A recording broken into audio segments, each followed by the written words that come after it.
एक दुनिया जो मैजिक से भरी हुई है। वहाँ पर सोल्जर्स एक डिमोनिक बींग्स क्रोप्स गोड के खिलाफ लड़ रहे होते हैं। क्रोप्स गोड्स अपनी मैजिक का यूज करके हवा में सिंगिंग वेपन समन करता है, जो कि तेज गति से सोल्जर्स की तरफ बढ़ने लगते हैं। एक के बाद एक सोल्जर्स गिरने लगते हैं और उनके शील्ड्स और आर्मर भी अटैक के सामने बेकार साबित होते हैं। ये एक तरफा बैटल लग रही होती है जिसमें कि सिर्फ क्रोप्स गोड ही जीत रहा होता है। तभी एक सोल्जर्स घायल हालत में कैप्टन के पास आता है और एक बड़ी खबर देता है। लेजेंडरी हीरो सेगुरा अब युद्ध क्षेत्र की तरफ बढ़ रहा है। ये सुनकर कैप्टन अपनी सेना को तुरंत वापस हटाने का ऑर्डर देता है, क्योंकि उसे पता है कि इस लेवल के ओपोनेंट का सिर्फ सेगुरा ही सामना कर सकता है। सेगुरा बिना किसी डर के क्रोप्स गोड के सामने आता है और दोनों एक दूसरे को घूरते हैं, जैसे दोनों एक दूसरे की ताकत को नाप रहे हो। और फिर युद्ध शुरू होता है। क्रोप्स गोड अपनी डार्क मैजिक से हवा में घूमने वाले शैडोस स्पेयर बनाता है और सेगुरा पर अटैक करता है, लेकिन सेगुरा अपने लेजेंडरी स्वॉर्ड से एक भी अटैक नहीं लगने देता। हर अटैक को काटे जा रहा होता है, लेकिन सेगुरा अब भी पीछे नहीं हट रहा था। ये देखकर क्रोप्स गोड एक नए प्लान के साथ आगे बढ़ता है। वो मर चुके लोगों के सोल्स को ऑब्जर्व करता है और उन्हें एक बहुत ही बड़ा अंडर ड्रैगन बना देता है। ड्रैगन घुराता है, आग उगलता है और सुगेरा की तरफ दौड़ पड़ता है, लेकिन सुगेरा बिना किसी टेंशन के अपनी इंसेंडेंट स्वॉर्ड से एक ही बार में ड्रैगन को टुकड़े टुकड़े कर देता है। युद्ध और भी इंटेंस हो जाता है और सुगेरा क्रोप्स गोड पर एक तेज अटैक करता है, जिससे कि क्रोप्स गोड पीछे गिरता है। उसे एहसास होता है कि अब डिसएडवांटेज में है, तो वो एक पूरी स्केलेटन आर्मी को समन कर लेता है। सैकड़ों स्केलेटन वॉरियर्स सभी के हाथों में तलवारें और आंखों में सिर्फ एक ही चीज छा रही होती है, सुगेरा की मौत। लेकिन सुगेरा भी तैयार था। उसने अपनी स्पेशल एबिलिटी इविल आई का यूज किया, जो उसे डेड सोल्स को देखने और उनकी एनर्जी को समझने में शक्ति देता है। एक और शॉकिंग बात यह होती है कि क्रोप्स गोड के पास भी एक एबिलिटी होती है। दोनों एक दूसरे को देखते हैं, जैसे एक दूसरे की ताकत को पहचान रहे हो। सेगुरा बिना किसी देरी के स्केलेटन आर्मी पर अटैक कर देता है। वो उनके ऊपर उछल जाता है और अपनी मैजिक का यूज करके एक बड़ी फायरबॉल सीलिंग पर फेंकता है। सीलिंग टूट जाती है, ऊपर से पत्थर गिरने लगते हैं और स्केलेटन आर्मी नीचे दब जाती है और क्रोप्स गोड भी वहाँ पर अटैक में फंस जाता है। लेकिन ये सब सिर्फ एक डिस्ट्रैक्शन था। सुगेरा एक पावरफुल स्ट्राइक के साथ अटैक करता है और उसका स्वॉर्ड क्रोप्स गोड की बॉडी को चीर डालता है। तभी एक अजीब सी चीज होती है। क्रोप्स गोड का असली फॉर्म सामने आ जाता है। उसका असली शरीर एक जार में बंद एक ब्रेन था। क्रोप्स गोड अब एक और पावरफुल स्पेल कास्ट करने की कोशिश करता है, लेकिन सेगुरा बिना किसी देर के फुल पावर में चार्ज करता है। उसका स्वॉर्ड तेज रोशनी के साथ आगे बढ़ता है और फाइनल स्ट्राइक के साथ वो जार में बंद ब्रेन को छोड़ देता है। एक बड़ा एक्सप्लोजन होता है जो आसमान में एक बहुत ही बड़ी रोशनी फैला देता है। सब कुछ हिलने लगता है, हवा तेज हो जाती है और सब कुछ शांत हो जाता है। लेकिन सेगुरा की यादें धुंधली होने लगती है। उसे याद नहीं आता है कि युद्ध का रिजल्ट क्या था। उसका दिमाग एक अजीब से कंफ्यूजन में चला जाता है। अचानक क्रोप्स गोड की आंखें खुलती है। उसका शरीर अब भी जिंदा है, पर जगह बिल्कुल अलग लग रही है। उसके गले में एक गहरा चोट है, पर वो फिर भी चल रहा है। ये कैसे हो सकता है? उसने तो युद्ध में अपनी मौत देखी थी। वो आसपास देखता है और देखता है कि किसी अजनबी जगह पर है, एक मॉडर्न सिटी जैसा उसने पहले कभी भी नहीं देखा। तभी एक ड्रोन उसके ऊपर आता है और एक ऑपरेटर कुरिया उस सीन को देखकर बहुत ही शॉक हो जाता है। उसने कंफर्म किया था कि ये लड़का मर चुका है, लेकिन वो अब भी चल रहा है। कुरिया तुरंत अपनी टीम को कॉल करता है और कहता है कि टारगेट अब भी जिंदा है। दूसरी तरफ क्रोप्स गोड अब भी कंफ्यूज था कि ये जगह कौन सी है और वो यहाँ पर कैसे आ गया। उसका पूरा दिमाग इस नए इन्वायरमेंट को समझने की कोशिश कर रहा था। पोल्का आसपास के लोगों को देखता है और सभी खुश दिख रहे होते हैं। ये देखकर उसके मन में ये बात होती है कि शायद से ये दुनिया बहुत ही शांत है, बिना किसी युद्ध के और बिना किसी कठिनाइयों के। वो अपनी पुरानी दुनिया के बारे में सोचने लगता है, लेकिन उसे समझ में नहीं आता है कि वो वापस कैसे जाए। तभी अचानक दो पुलिस ऑफिसर्स उनके सामने आते हैं और उससे कुछ पूछने लगते हैं, पर उसको उनकी बात समझ में नहीं आती। धीरे धीरे वो महसूस करता है कि जैसे उसका नया शरीर नए नए शब्दों को समेट रहा हो और वो उनकी बातों को समझने लगता है। फिर वो ऑफिसर को बताता है कि वो ठीक है, पर अपना नाम पोल्का बताता है। ऑफिसर उसके गले पर गहरा जख्म देखकर हैरान हो जाती है और कहते हैं कि उसको तुरंत मेडिकल हेल्प की जरूरत है। पर तभी अचानक एक अजीब लड़की ऑफिसर के सर पर अपना पैर रखकर खड़ी हो जाती है। वो हंसी में कहती है,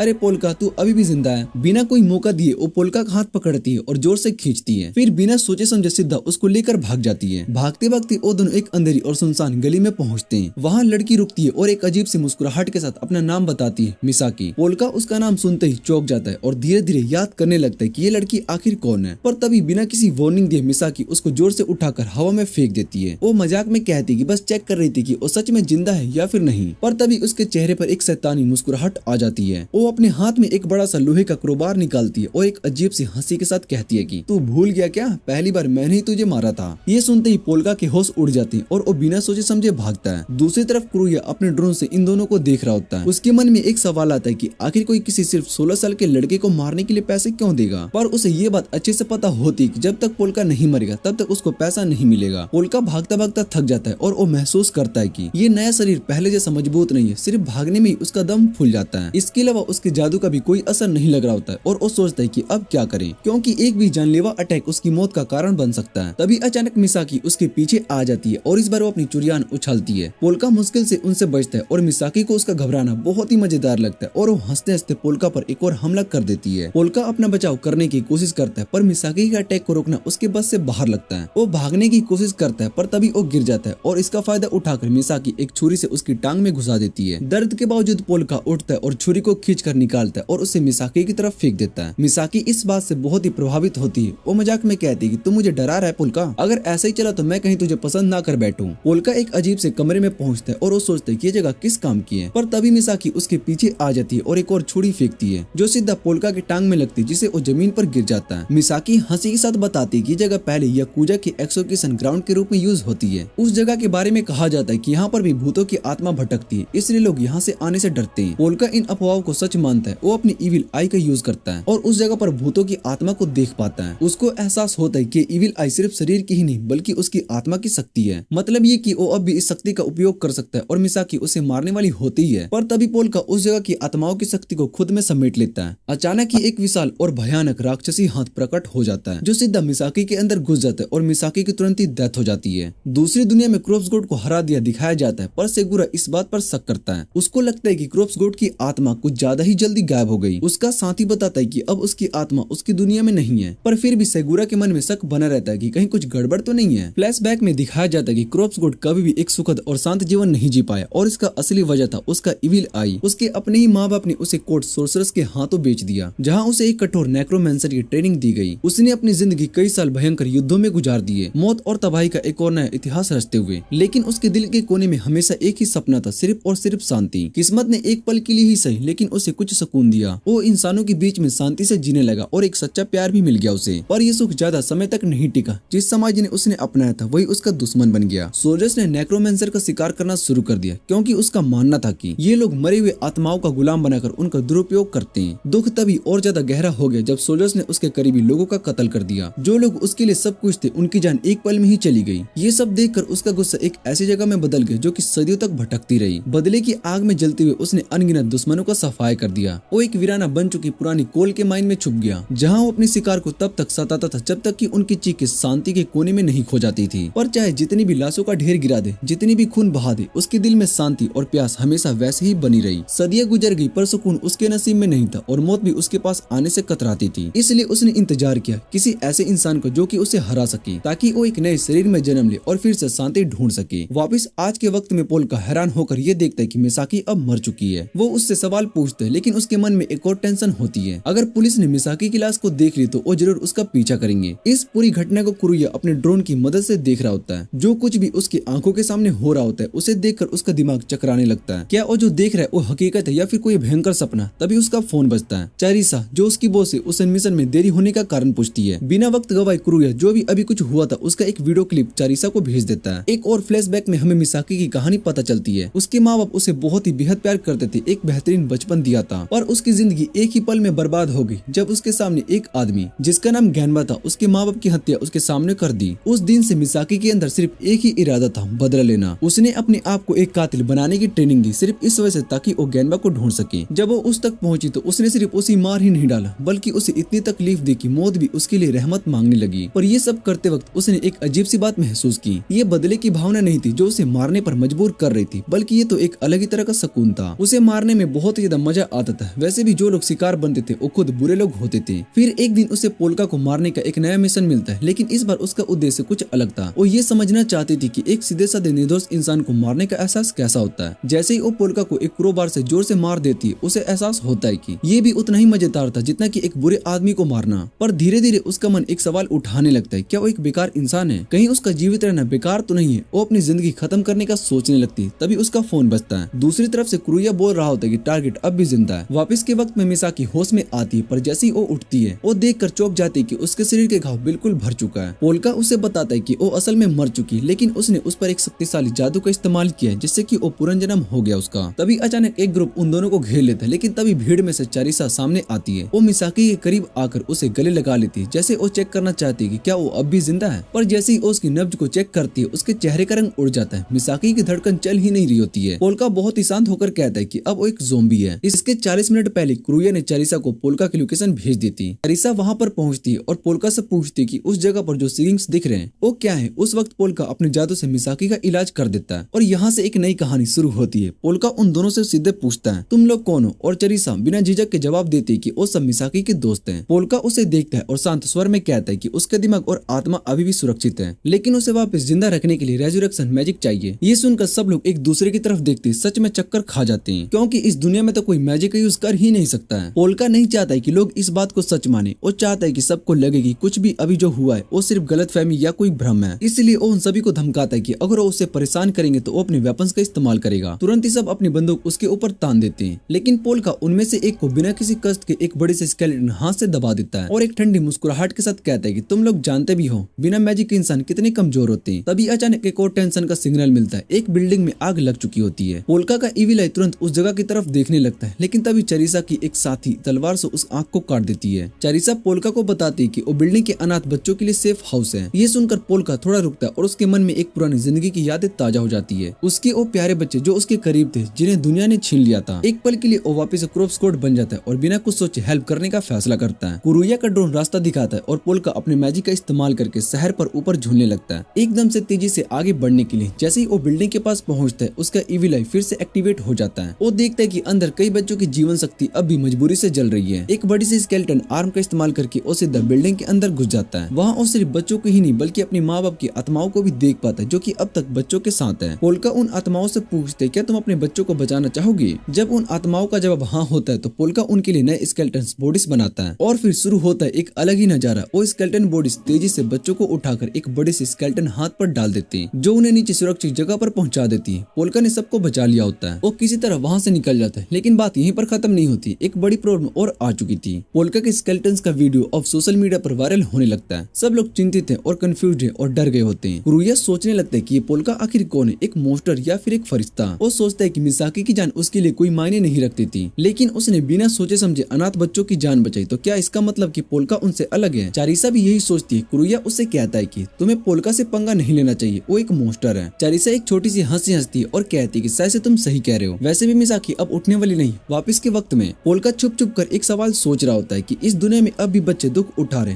क्या मैं कभी शांति पा सकता हूँ? चारिसा उसे सीधा पूछती है कि तुम्हारे लिए शांति का मतलब क्या है? फिर एक हंसी के साथ कहती कि मेरे लिए शांति का असली मतलब है बहुत ही सारा पैसा। वो पोल्का से उसके गोल के बारे में पूछती है और पोल्का एक गहरी सोच में डूब जाता है और जवाब देता है, मुझे इस जगह के बारे में कुछ भी नहीं पता, लेकिन शायद से मैं अपने नेक्रोमेंसी स्किल से पैसे कमा सकता हूँ। अगर मेरे पास पैसा और एक जगह हो तो शायद से मैं शांति पा सकता हूँ। वो पोल्का से कहने लगती है कि मुझे लगता है कि शायद से तुम पहले इंसान हो जिसे हमने मारना था, लेकिन अब लगता है कि तुम कुछ और हो। तुम मेरी टीम में हो, मैं तुम्हें इस दुनिया के साथ एडजस्ट होने में मदद करूंगी। इस बीच पोल्का के स्केलेटन के वीडियोस अब तक इंटरनेट पर वायरल हो चुके होते हैं। मिसाकी ये सब देखकर इम्प्रेस्ड हो जाती है। पोल्का अपने नए स्केलेटन का इस्तेमाल फर्नीचर उठाने और नए घर में शिफ्ट होने के लिए करता है और फिर वो सब चिल मारने लगते हैं। मिसाकी खुलकर हंसने लगती है और वो कहती है कि यार सोचो, जो इंसान मुझे मारा अब मैं उसके साथ चिल मार रही हूँ। ये तो लाइफ का एकदम नया एक्सपीरियंस है। उसके लिए ये एक नया थ्रिल था, क्योंकि उसने कभी भी खुद की मौत का एक्सपीरियंस नहीं किया था। तभी पता चलता है कि चारिसा इस बिल्डिंग की मालिक है और इसका नाम है टॉर्चर बिल्डिंग। ये नाम सुनते ही पोल्का थोड़ा कंफ्यूज हो जाता है, लेकिन जो बात और ज्यादा हैरान करने वाली होती है वो ये कि ये बिल्डिंग असली में भूतों से भरी हुई है। ये सब देखकर पोल्का के दिमाग में एक और थॉट आता है, क्या मैं सच में किसी दूसरी दुनिया में आ गया हूँ? क्योंकि यहाँ के जानवर उसी तरह लग रहे हैं जैसे कि उसकी पुरानी दुनिया में थे। लेकिन जो बात उसे सबसे ज्यादा खुशी देती है वो ये है कि ये जगह ग्लेड धर्म से बिल्कुल अलग है। वो लोग उसका पीछा करते थे जो लोग उसे एक अबोनिमेशन मानते थे, और यहाँ का ऐसा कुछ भी नहीं है। पोल्का सोचता है कि अगर उस इंसान को ढूंढ ले जिसने कि उसकी जान लेने का कॉन्ट्रैक्ट दिया था तो शायद से शांति मिल सके। चारिसा को उस इंसान का नाम पता है, लेकिन वो चुप रहना पसंद करती है। वो सिर्फ इतना कहकर टाल देती है कि तुम उस बिल्डिंग का जितना चाहो उतना यूज कर सकते हो। पोल्का अब डिसाइड करता है कि उसे खुद इन्वेस्टिगेशन करनी पड़ेगी। कम से कम एक बात तो पक्की है कि चारिसा अब उस पर सुपारी नहीं लगाने वाली है। लेकिन तभी कुरुया एक और इम्पोर्टेंट बात बताता है, चारिसा एक सिर्फ इंटरमीडियरी नहीं है, वो लोग भी है जो कि असासिन्स को कॉन्ट्रैक्ट लेते हैं। वो मानता है कि ज्यादातर लोग पोल्का को मार नहीं सकते, लेकिन एक नया नाम उसके दिमाग में आता है, लेमिंग्स। लेकिन फिर उस थॉट को साइड में रख देता है। तभी एक और बड़ी बात सामने आती है। कुरुया सोचता है कि मिसाकी को वापस लाना सही डिसीजन था। पोल्का बिना किसी शर्म के रिवील करता है कि जो बॉडी पहले उसकी थी उसका असली मालिक चाहता था कि मिसाकी को माफ कर दिया जाए। और सबसे शॉकिंग बात ये होती है कि उस मालिक की आत्मा अब ड्रोन में बस चुकी है। पोल्का के पास एक अजीब सी पावर है और लोगों की आत्मा को अपने नए वेसल्स में बसा सकता है। वो बिना किसी हेजिटेशन के कहते हैं कि इंसानों की जिंदगी मेरे लिए बस एक खेल की तरह है। ये सुनकर कुरुया और भी ज्यादा टेंशन में आ जाता है। उसके दिमाग में सिर्फ एक ही थॉट आता है, ये बंदा मुसीबत खड़ी करने वाला है। पोल्का अब पैसे कमाने के तरीके ढूंढना चाहता है। वो सबसे पूछते कि यहाँ पर क्या काम मिल सकता है। मिसाकी बिना सोचे समझे एक थोड़ा डार्क सजेशन देती है, असासिनेशन। तुम इसके लिए एक्सपर्ट हो क्योंकि क्योंकि तुमने मुझे एक पल में मार दिया था। तभी एक आदमी उनके पास आता है जो मिसाकी से मिलना चाहता है। वो घबराहट में उनसे हेल्प मांगता है क्योंकि एक और गैंग हिटमैन उसे मारने आ रहा है। मिसाकी कूल टोन में कहती है कि मैं अभी एक और काम में बिजी हूँ। तभी पोल्का बीच में बोल पड़ता है कि मैं एक्सेप्ट करता हूँ। ये सुनकर मिसाकी भी अपने हाथ को आगे बढ़ा देती है। चलो ठीक है, मैं भी चलती हूँ। उन्हें पता चलता है कि हिटमैन एक पुराने वेयर हाउस में छुपे हैं और वो लोग पहले जेबीए के लिए काम करते थे। मिसाकी बिना किसी देरी के सीधा वेयर हाउस की तरफ भागने लगती है, लेकिन जैसे ही वो अंदर पहुंचती एक अचानक अटैक का शिकार हो जाती है। वो फाइट बैक करती है। इतने कमजोर लोग मुझे मारना चाहते हैं, हिलारियस। लेकिन तभी उसे पीठ पर गोली मार दी जाती है और ये गोली मारने वाला कोई और नहीं बल्कि वही आदमी होता है जो कि उससे हेल्प मांगने के लिए आया था। वो आदमी फाइनली अपनी असली सच्चाई रिवील करता है। हम यहाँ पर जिम्बा का बदला लेने के लिए आए हैं। वो अपनी टीम से मिसाकी को खत्म करने का ऑर्डर देता है और तभी जैसे ही वो अपने मुंह को मोड़ता है उसकी नजर पोल्का पर पड़ती है। पोल्का एक अजीब सी शांति के साथ वहाँ पर खड़ा हो जाता है। जैसे उसके एक्सप्रेशन में एक पल की भी टेंशन नहीं होती, सब उसकी तरफ देखने लगते हैं। इसी बीच मिसाकी नीचे गिर चुकी होती है, लेकिन वो एक ठग का पैर पकड़ लेती है। पोल्का अपनी यूजुअल कोल्ड टोन में कहता है कि मिसाकी एक ज़ॉम्बी है और तुम लोग सोच रहे हो कि तुम उसे एक गोली में खत्म कर दोगे। और फिर मिसाकी उठती है बिल्कुल बिना पेन के और जैसे ही उठती एक तक हवा में उछाल देती है। तभी कुरुया का कॉल आता है। पोल्का, तुझे पहले से ही पता था ना ये ट्रैप है? पोल्का बिना किसी हेजिटेशन के कहता है, नहीं मुझे नहीं पता था। लेकिन फिर एक और ठंडा और क्रीपी जवाब देता है, मैं सिर्फ रिक्वेस्ट एक्सेप्ट करता हूँ, क्योंकि उस आदमी के साथ बच्चों की आत्मा चिपक चुकी थी। पोल्का अपनी बड़ी बड़ी स्केलेटन आर्मीज को समन करता है और उन सारे गुंडों को ब्लेंडर में दबा देता है। इसके साथ ही बच्चों की आत्मा शांति पा लेती है। उसके बाद मिसाकी एकदम चिल फील करती है क्योंकि उसके सारे शरीर के बुलेट्स एकदम ऑलरेडी हील हो चुके होते हैं। इस पूरे सीन को देखकर कुरुया के दिमाग में एक सवाल आता है, अगर पोल्का इंसानों की जिंदगी को सिर्फ एक खेल की तरह देखता है तो उसने बच्चों की आत्मा की बात क्यों की? पोल्का बिना किसी हेजिटेशन के एक अजीब सी बात कहता है, मुझे इंसानों की जिंदगी की फिक्र है क्योंकि ये सब बच्चों को खुश कर सकती है। ये बात सुनकर कुरुया को एक रियलिटी चेक मिलती है। उसे लगता है कि पोल्का और उसमें जमीन आसमान का फर्क है। हम तो सिर्फ पैसे के लिए काम करते, पर ये बंदा ये तो एक अजीब सी फिलोसफी फॉलो करता है। तभी जिन्बा के बच्चे कच्चे गैंग के लोग बदला लेने की सोचते हैं। वो अपना आर्मोरी खोलते और वेपन्स लेकर रेडी होते, लेकिन उससे पहले लेमिंग्स उन पर अटैक कर देता और एक एक करके पूरे गैंग का सफाया हो जाता है। इसके बाद हम देखते हैं कि पोल्का एक किताब पढ़ रहा होता है जो कि वैम्पायर्स के बारे में होता है। वो कैजुअली मिसाकी से कहता है कि मेरी दुनिया में वैम्पायर्स असली होते थे। मिसाकी की आंख चमक जाती है। पोल्का एक और इंटरेस्टिंग बात बताता है, अगर मेरे पास काफी माना हो तो मैं तुम्हें भी एक वैम्पायर बना सकता हूँ। ये सुनकर मिसाकी बहुत ही एक्साइटेड हो जाती है और वो सोचती है क्या सच में मैं कितनी कूल लगूंगी ना। दूर कहीं चेरिसा एक फोन कॉल लेती है। वही क्लाइंट जिसने पोल्का की सुपारी दिया था उससे कॉन्ट्रैक्ट को शुरू करना चाहता है, लेकिन चेरिसा डिसाइड करते कि ये कॉन्ट्रैक्ट अब खत्म होगा, इसका कोई फायदा नहीं है, मैं कॉन्ट्रैक्ट को टर्मिनेट कर रही हूँ। दूसरी तरफ एक नया कैरेक्टर इंट्रोड्यूस होता है, कुजाबुरो। एक बार के लिए 60,000 यन देने होते हैं, लेकिन उसके पास पैसे नहीं है। तभी एक नशे में चूर आदमी सुबाकी बार्स में फ्रॉड होने की बातें करता है और चेरिसा को ढूंढने निकलता है। वापिस पोल्का के रूम में वो मिसाकी को समझाता है कि उसका नया अनडेड बॉडी काफी यूनिक है, तुम्हारा बॉडी अब खुद रिपेयर हो सकता है, डेसी नहीं होगा और तुम पहले से ज्यादा स्ट्रॉन्ग हो। उसके साथ एक और इंटरेस्टिंग बात, अगर तुम कभी भी सीरियस इंजरी में हो तो रो मीट खा लेना। और सबसे अजीब बात, तुम्हारी सलाइवा अब पैरालाइज कस कर चुकी है। मिसाकी एकदम इंट्रिग्यूड हो जाती है, चलो ट्राई करते हैं। और बिना सोचे समझे पोल्का के हाथ में एक तेज बाइट कर देती है। पोल्का एक सेकंड में धड़ाम से नीचे गिर जाता है। मिसाकी मजाक में कुरुया से पूछती है, तुम भी ट्राई करोगे? कुरुया तुरंत पीछे हट जाता है, अरे रहने दे, तू पूरी मोस्टर बन चुकी है। ये वर्ड सुनकर पोल्का सडनली सोचने लगता है। उसके दिमाग में एक पुराना चेहरा आता है, वो हीरो जिसने उसे पहले हराया था, क्या इस दुनिया में भी कोई उसके जैसा होगा? तभी पुलिस को पोल्का के अटैक वाली एरिया का पता लग जाता है। लेविंग सडनली अपेयर होता है और बार्डन को तोड़ देता है जिसमें गार्ड्स दब चुके होते हैं। पुलिस आवाज सुनते ही तुरंत सीन पर पहुंचती है और उन्हें सारे गुंडों की बॉडीज मिलती है। दूसरी तरफ कोजाबुरो अब तक उन लोगों की पिटाई कर चुका होता है जो कि उसे धोखा देने वाले थे। उसी वक्त उसके पास एक फोन कॉल आता है। सुबाकी जो बार में था उसके पास भी एक कॉल आता है जो कि बिना सोचे समझे तुरंत निकल जाता है। वापिस पोल्का के पास वो स्लोली रियलाइजेशन पर पहुंचता है, ये दुनिया मेरी पुरानी दुनिया से अलग नहीं है। कुरुया कैजुअली मेंशन करता है कि वैसे तुमने आज काफी लोगों को मार दिया, लेकिन पोल्का एक और रियलिटी रिवील करता है, नहीं वो अब भी जिंदा है, लेकिन हो सकता है कि अब तक जो बाउंडर के अंदर थे वो अब तक पागल हो चुके हो। तभी कोजाबारू और सुबाकी उस जगह पर पहुंचते हैं। वो बॉडीज को देखते हैं और वो कोई नॉर्मल बॉडीज नहीं होती है, वो इंसानों के जैसे नोट्स बने होते हैं। एक अजीब और टेरिफाइंग दिखने वाले सीन। तभी रिवील होता है कि ये दोनों स्पेशल पुलिस फोर्स के डिटेक्टिव्स हैं। पुलिस स्टेशन में हमें एक और इम्पोर्टेंट बात पता चलती है, सुबाकी और कोजाबुरो पर्सनल केसेस हैंडल करने में एक्सपर्ट हैं।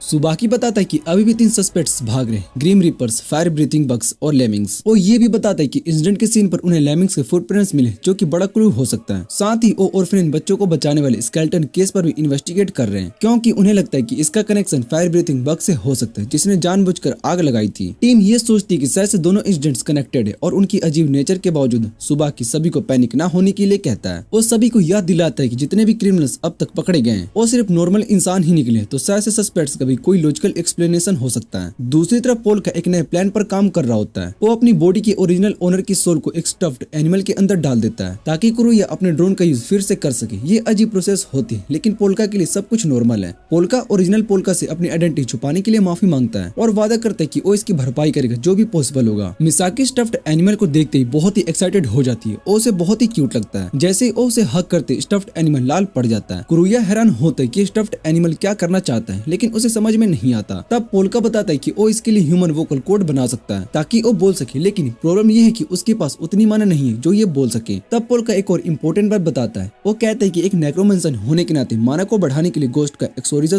किया जा सकता है। वो एक्सप्लेन करते हैं कि जो सोर्स इस बिल्डिंग में वो माना के लिए अच्छा सोर्स है और अगर वो चाहे तो उसकी एनर्जी को ले सकता है। लेकिन कुरुया कहता है कि ऐसी और कोई बिल्डिंग नहीं है जिसमें कि इतने सोल्स हो। तब पोल्का कहता है कि कोई बात नहीं, क्योंकि इस दुनिया के जेम स्टोन्स माना के और भी बड़ा सोर्स है जो कि बहुत ही इफेक्टिव हो सकता है। फिर वो एक ज्वेलरी शॉप जाते हैं जहाँ पोल्का जेम स्टोन प्राइस देकर हैरान हो जाता है। उसके लिए ये शॉकिंग बात होता है क्योंकि उस दुनिया में जेम स्टोन काफी चीप होते और यहाँ इतने महंगे हैं। उसका प्लान होता है कि वो पैसा जोड़कर पूरी शॉप के जेम स्टोन्स खरीदेगा ताकि उसके पास एक बड़ा माना सोर्स हो। लेकिन शॉपकीपर उसे बताता है कि उसके सारे जेम स्टोन लेने के लिए उसको लगभग 4 बिलियन येन चाहिए होंगे, जो कि ह्यूज अमाउंट है। स्टोर से निकलने के बाद मिसाकी उससे पूछती कि उसने बस जेम स्टोन से माना क्यों नहीं निकाला बिना उसे खरीदे। तो पोल्का बताता है कि अगर उसने ऐसा किया होता तो जेम स्टोन बिल्कुल बेकार हो जाते और उनकी वैल्यू खत्म हो जाती, जो शॉपकीपर के लिए अनफेयर होता। पोल्का को ये आइडिया बिल्कुल पसंद नहीं आता क्योंकि वो किसी को नुकसान नहीं पहुंचाना चाहता है। तभी अचानक कोजाबुरु उसके सामने आता है और बिना किसी वार्निंग के ड्रोन को पकड़ने की कोशिश करता है। दूसरी तरफ सुबह की फाइनली बार में चरिसा से मिलता है और उसे ह्यूमन नोट्स और बिल्डिंग फायर के बारे में बताता है। वो जानना चाहता है क्या चरिसा का ग्रुप इन केसेस में इन्वॉल्व है या फिर नहीं, क्योंकि अगर ऐसा है तो सिचुएशन और भी ज्यादा सीरियस हो सकती है। इधर कोजाबुरु अपनी हरकत पर माफी मांग रहा होता है क्योंकि उसे पता होता है कि ड्रोन कुरुया कंट्रोल कर रहा है। वो कुरुया से बात करने की कोशिश करता है, लेकिन पोल्का बीच में आकर कहता है कि कुरुया उसका दोस्त है और उसे किसी भी तरह का प्रॉब्लम नहीं होने देगा। ये सुनकर कोजाबुरु कुरुया को स्कम कहने लगता है और पोल्का से कहता है कि उसे कुरुया से अपना रिश्ता तोड़ देना चाहिए क्योंकि वो उसके लायक नहीं है। पोल्का को अपनी पास्ट लाइफ की वो दोस्तों की याद आती जो कि मार दिए गए थे। उसकी आंखों के सामने पुरानी यादें आ जाती है जो कि उसके अंदर एक गुस्से की लहर भर देती है। वो अपनी पावर का यूज करता है जिससे कि वो कोजाबुरु के ड्रोन को छीन लेता है। कोजाबुरु ये देखकर क्यूरियस हो जाता है और वो सोचने लगता है कि पोल्का के बारे में और जानना चाहिए क्योंकि अभी जो उसने देखा वो नॉर्मल नहीं था। कुरुया सभी को वार्न करता है कि कोजाबुरु बहुत ही डेंजरस आदमी है। उसने अपनी आंखों से देखा है कि कैसे कोजाबुरु ने अकेले एक पूरी गैंग को खत्म कर दिया था। वो पोल्का से कहता है कि अपनी पावर का इस्तेमाल ना करे क्योंकि अगर उसने ऐसा किया तो वो कभी भी एक पीसफुल लाइफ नहीं जी पाएगा। लेकिन कोजाबुरु पोल्का से और सवाल पूछने लगते जो कि कुरुया को और ज्यादा परेशान कर देता है। उसे डर होता है कि अगर पोल्का ने चरिसा से अपने कनेक्शन के बारे में कुछ बता दिया तो एक बहुत ही बड़ी इन्वेस्टिगेशन शुरू हो सकती है जो कि सभी के लिए बहुत ही खतरनाक हो सकती है। इससे बचने के लिए कुरुया तुरंत कोजाबुरु को कॉल करता है और वो उससे कहता है कि पोल्का और मिसाकी सिर्फ उसके गेमिंग बडीज हैं और उनका किसी भी डेंजरस चीज से कोई लेना देना नहीं है। फिर वो अपने ड्रोन्स को कोजाबुरु के चारों तरफ घुमाने लगता है और धमकी देता है कि अगर उसने कुछ भी ऐसा गलत किया तो उसकी वीडियो इंटरनेट पर वायरल हो जाएगी जिसमें दिखेगा वो इनोसेंट बच्चों को डरा रहा है। लेकिन कोजाबुरु बिना किसी टेंशन के सिर्फ मुस्कुराता है और कुरुया को कोकी बोलता है और एक शॉकिंग बात रिवील करता है। कुरुया ने कभी अपनी जान बचाने के लिए अपने पुराने दोस्तों को धोखा दिया था। इससे पहले की सिचुएशन और भी खराब हो, मिसाकी अचानक कोजाबुरु के पीछे आकर उसे जोर से गिरा देती है। वो मस्करी में कहती कि वो सिर्फ अपनी सुरक्षा के लिए एक क्रीप से बच रही है। फिर बिना किसी देरी के वो पोल्का के साथ वहाँ से भाग जाती है। कोजाबुरु उनका पीछा करने की कोशिश करता है लेकिन वो उन्हें ढूंढ नहीं पाता क्योंकि पोल्का ने अपनी स्केलेटन आर्म का यूज करके एक स्मार्ट एस्केप प्लान बना लिया था। उनकी ये चालाकी कोजाबुरु को कंफ्यूज कर देती है। जब सब सेफ जगह पर पहुंच जाते हैं तब कुरुया पोल्का से एक सच्चाई एक्सेप्ट करता है। वो कहता है कि कोजाबुरु जो कह रहा था वो सच था। अगर कभी उसकी जान खतरे में आई तो वो अपनी जान बचाने के लिए सीक्रेट्स रिवील करने से नहीं हिचकिचाएगा। लेकिन पोल्का इस बात से बिल्कुल भी नाराज नहीं होता। वो कुरुया से कामली कहता है कि उसकी जान सीक्रेट से ज्यादा इंपॉर्टेंट है और उसे अपनी सेफ्टी की चिंता करनी चाहिए। दूसरी तरफ पुलिस स्टेशन में कोजाबुरु एक ऑफिसर के पास जाता है और मिसाकी के फुटप्रिंट्स की इन्वेस्टिगेशन करने के लिए कहता है। जैसे ही ऑफिसर फुटप्रिंट का एनालाइज करते हैं वो तुरंत पीछे हट जाता है कि ये वही फुटप्रिंट है जो कि ह्यूमन कोट के सीन पर मिला था। ये बात कोजाबुरु को और ज्यादा एक्साइटेड कर देती है क्योंकि उसे लगा था कि अब ये केस और भी ज्यादा इंटरेस्टिंग हो गया है। एक वेंटेंट ऑफिसर उसके एक्साइटमेंट को देखकर और बड़ी बात बताता है। वो कहता है कि उसने भी लेमिंग्स को अपनी आंखों से देखा था। उसका कहना है कि जब एक गैंग लेमिंग्स पर नॉन स्टॉप गोलियां चला रही थी तब भी लेमिंग्स ने बिना रुके उन सभी को हरा दिया था। ऑफिसर को शक है कि कोई भी इजीली लेमिंग्स को नहीं हरा सकता, लेकिन उनके पास अब सिर्फ एक ही ऑप्शन बचा है, स्पेशल डिवीजन। लेकिन किसी को भी नहीं पता होता है कि लेमिंग्स तो पुलिस स्टेशन के अंदर ही छुपा होता है, बिल्कुल इनविजिबल। वो क्वाइटली इन्वेस्टिगेशन करता है और मिसाकी के फुटप्रिंट का फोटो चेक करता है जैसे वो किसी बड़े प्लान में लगा हो। वहीं दूसरी तरफ सुबह की एक बार में बैठा होता है और नशे में डूबकर अपनी पैरानॉर्मल केसेस के बारे में बातें कर रहा होता है। वो बिना किसी हेजिटेशन के स्केलेटन और बिल्डिंग फायर के केसेस का भी जिक्र करता है। चरिसा और उसकी टीम ये समझ जाते कि सुबाकी जानबूझकर ऐसा कर रहा है ताकि उन्हें प्रूव कर सके, लेकिन उन्हें लगता है कि सुबाकी को और ज्यादा इन्वेस्टिगेट नहीं करने दे सकती वरना प्रॉब्लम और बढ़ सकती है। बार की लड़कियां सोचती है कि शायद से उन्हें पोल्का को वार्न करना चाहिए, लेकिन तभी पोल्का खुद ही वहां बार में पहुंच जाता है और सुबाकी तुरंत उसकी तरफ ध्यान देता है। इसी बीच उसे एक मैसेज मिलता है जिसमें ह्यूमन कोड के केस इन्वॉल्व और शख्स का डिस्क्रिप्शन होता है। जैसे ही वो डिस्क्रिप्शन पढ़ता है उसे समझ में आता है कि वो मिसाकी से मैच करता है। इसी वजह से वो पोल्का और मिसाकी को अपने साथ टाइम स्पेंड करने के लिए कहता है ताकि उन्हें और अच्छे से ऑब्जर्व कर सके। इधर कुरुया बार के बाहर कुजाबुरो को देख लेता है जो कि वहीं आने वाला होता है। उसे ये समझने में देरी नहीं लगती कि अगर कुजाबुरो अंदर आ गया तो जरूर कुछ न कुछ गड़बड़ हो जाएगा, इसलिए वो तुरंत पोल्का और उसकी टीम को वार्न करता है कि वो वहां से निकल जाए वरना सिचुएशन उसके कंट्रोल से बाहर हो सकती है। लेकिन अब देर हो चुकी थी क्योंकि कुजाबुरो अपने आदमियों के साथ वहां पर पहुंच चुका होता है। वो बिना किसी टेंशन के ग्रुप में शामिल हो जाता है और सुबाकी अपने कैजुअली कहता है कि उन्हें बस कुछ सवालों के जवाब चाहिए, लेकिन तभी अचानक से रूम का माहौल बदल जाता है और हर जगह अंधेरा छा जाता है। पोल्का और मिसाकी तुरंत डिटेक्टिव्स की नजरों से बचने के लिए एक कॉर्नर में छिप जाते हैं। चारिसा ये कहकर सफाई देती है कि उसके किसी भी ट्रिक का नतीजा नहीं है। इसी बीच पोल्का अपने नाइट विजन का यूज करता है और अंधेरे में देखने की कोशिश करता है, लेकिन जैसे ही उसकी नजर छत पर पड़ती है उसका चेहरा एकदम झट पड़ जाता है और वहाँ लेमिंग्स